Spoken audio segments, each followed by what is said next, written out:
What's going on, guys? BossUp86 here, back to another video, and today I have an review for you guys.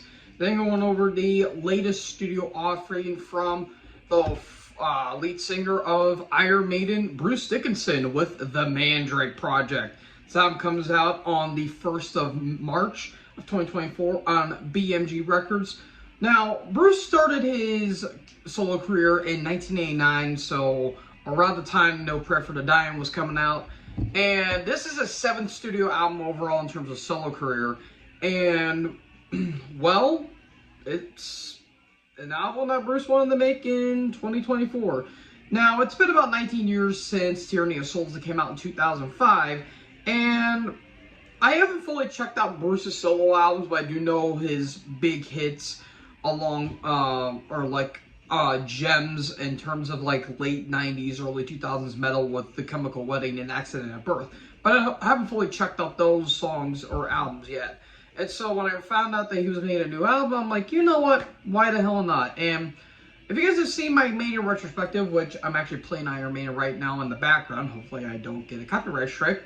Currently playing my favorite album by them, Power Slave. I was like, you know what?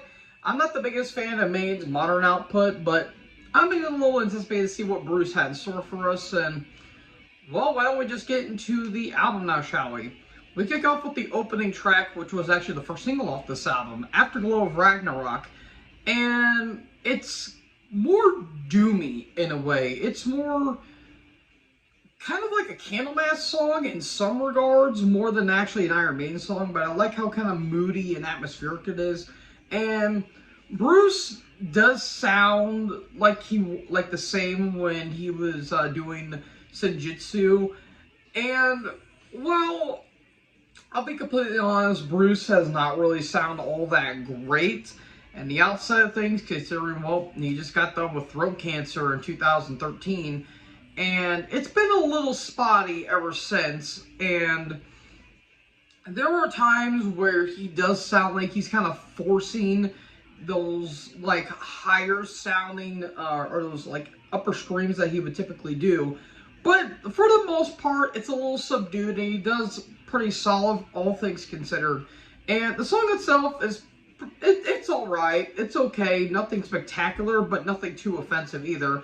It's about just about 6 minutes, and you know what? It's okay. It's alright. And the second single off the album, the third track, Rain on the Graves, it's got this kind of country western, almost bluesy kind of opening to it. And the song itself's alright. It's more mid-tempo in a way. And Bruce does have a pretty bland chorus. It's pretty dull throughout the entire song.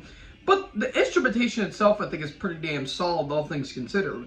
And I would say the instrumentation throughout the entire album, I think, is actually not too terrible. Like, Many Doors to Hell, Finger in the Wounds, and Mistress of Mercy.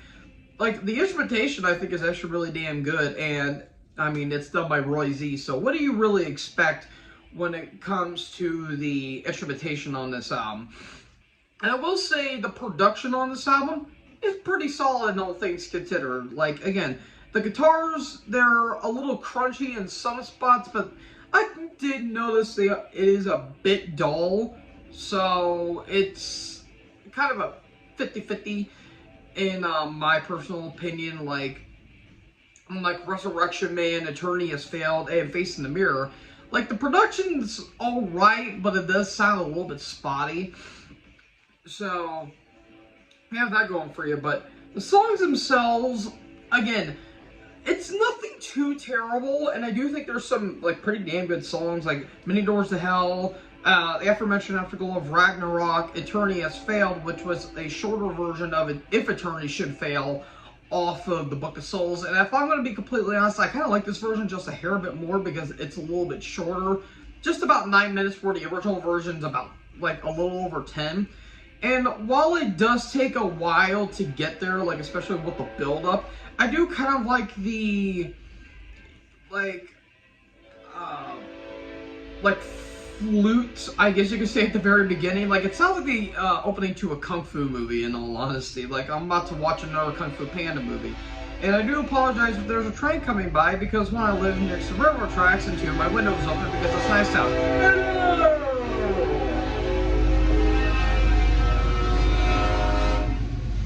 Okay, back to our regularly scheduled review. Anyways, so yeah, Eternity Has Failed is pretty solid, all things considered, but again, it's not a big standout. And that's kind of the big thing with this album. There is not a lot of standout tracks, except for Mistress of Mercy. I really like that song in particular. I really love the riff and how it doesn't lose kind of the heaviness, if you will, on the entire album. Now on to the negatives, and I have quite a few negatives. Like I said, Bruce's vocals are very, very, very, very flat on this album. Like, again, the dude went through throat cancer about 10 years ago, and I can understand that. Your voice is going to be very subdued, and you won't have a high register as you did when you were in your prime. And while Bruce does have some nice choruses here and there, it kind of feels like he's forcing them in a way, especially on Rain on the Graves, Resurrection Man, and Eternity Has Failed. Like, those songs, it feels like the chorus is a bit strained, and it doesn't really have a really nice, like, it doesn't have really good texture to it. Number two, I felt like some of the songs really could have been cut down by at least 2 to 3 minutes. Like, on Resurrection Man, Eternity Has Failed, Shadows of the God, and the last song, Sonata, Immortal Beloved. Like, those songs really could have been cut down. Like, in all honesty, the final track maybe should have been at least 7 minutes, if I'm going to be completely fair. But you have a 7-minute track before that, why wouldn't you cut down to at least 5 minutes? And it doesn't help on Shadow of the Gods. It has a very drawn-out beginning. Like, the build-up is very drawn-out, and it really doesn't go anywhere. And while people could say, well, Afraid to Shoot Strangers off of Fear of the Dark has kind of a drawn-out intro, at least it does have a nice build-up, and I do really like the atmosphere. On this one, it goes on for way too long. It goes at least 4 minutes at least, and then when the riff comes in, I lost interest by the time it happened. And on Sonata, if I don't even know if I'm pronouncing that right, Immortal Beloved, it's a really beautiful song. It really reminds me of Typo Negative in a way, where it's very lush and it's very kind of depressive in a way, but it gets drawn out for too long, and I don't like. I lose interest at first, and then when the midsection kicks in, it's a bit interesting, but then I'll lose interest by the end of the album. And then on Face of the Mirror, it's very repetitive. It's got a really repetitive chorus, and while it is short, I felt like it could have done a lot better.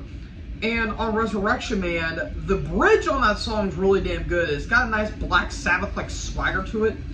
But again, the beginning just feels drawn out. It doesn't really feel... It feels a little mundane. It doesn't really feel creative. And while I don't think this album is lacking creativity, I do think there's some interesting songs, like, again, On the Afterglow of Ragnarok and Mistress of Mercy. All these songs really don't have anything to them. Like, there could have been a lot difference on this album, and in the end, it just kind of feels stale and generic. So, in the opposite of things, I don't hate this album, but I'm not a big fan. I've seen a lot of people say this is the worst album of the year. And unfortunately, this is probably my least favorite album that I've listened to so far this year. So, I'm going to give this a 2 1/4.